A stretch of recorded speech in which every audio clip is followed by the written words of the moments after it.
तर देशातील उत्तरेकडील राज्यामध्ये सध्या थंडीचा चांगलाच जोर वाढलाय। धुळ्यामध्ये सध्या हाडं गोठवणारी थंडी आहे। उत्तरेकडनं वाहून येणाऱ्या थंड वाऱ्यांमुळे महाराष्ट्रात सुद्धा थंडी चांगलीच परतू लागली आहे। हवामान विभागाच्या वतीनं पावसाची देखील शक्यता वर्तवण्यात आली आहे। त्यामुळे शेतकऱ्यांनी आपल्या पिकाची आणि पशुधनाची काळजी घ्यावी असं आवाहन हवामान विभागाच्या वतीनं करण्यात आलंय। आणि याच परिस्थितीचा आढावा घेतलाय आमचे प्रतिनिधी नागिंद मोरे यांनी। उत्तरेकडे वाहणाऱ्या थंड वाऱ्यांमुळे पुन्हा एकदा महाराष्ट्रामध्ये थंडीची लाट बघायला मिळत आहे। गेल्या 2 दिवसांपासून धुळे शहरातील तापमान हे 4 अंश सेल्सिअसवर येऊन ठेपलं होतं।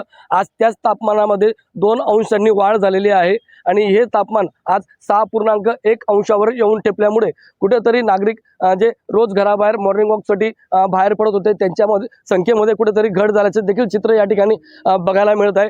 धुळे शहरातील अनेक भागांमध्ये या ठिकाणी दाट धुक्यांचं देखील सावट निर्माण झाल्याचं चित्र आपल्याला बघायला मिळत आहे। गेल्या 2 दिवसांपासून 4 अंश सेल्सिअस इतकं थंडी गुलाबी थंडीने या ठिकाणी कमबॅक केल्यामुळे जे मॉर्निंग वॉकसाठी घराबाहेर नागरिक पडत होते ते त्यांच्यासाठी या ठिकाणी आनंदाची बातमी आहे। तसंच हवामान विभागाच्या वतीनं येत्या 2 दिवसांमध्ये उत्तर महाराष्ट्रातील काही जिल्ह्यांमध्ये तुरळक आणि रिमझिम पाऊस होण्याची शक्यता वर्तवण्यात आलेली होती आणि येत्या 10 जानेवारी ते 11 जानेवारी दरम्यान उत्तर महाराष्ट्रातील काही जिल्ह्यांमध्ये पाऊस होणार असल्याची शक्यता हवामान विभागाच्या वतीने आता वर्तवण्यात आलेली आहे।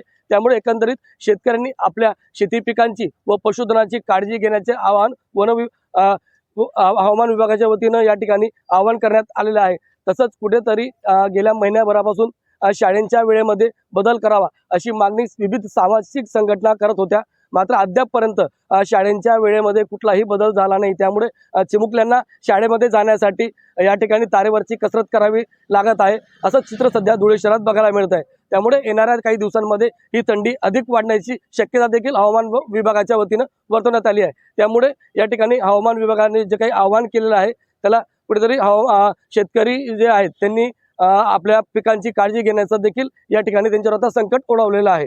NDTV मराठीसाठी नागिंद मोरे, धुळे।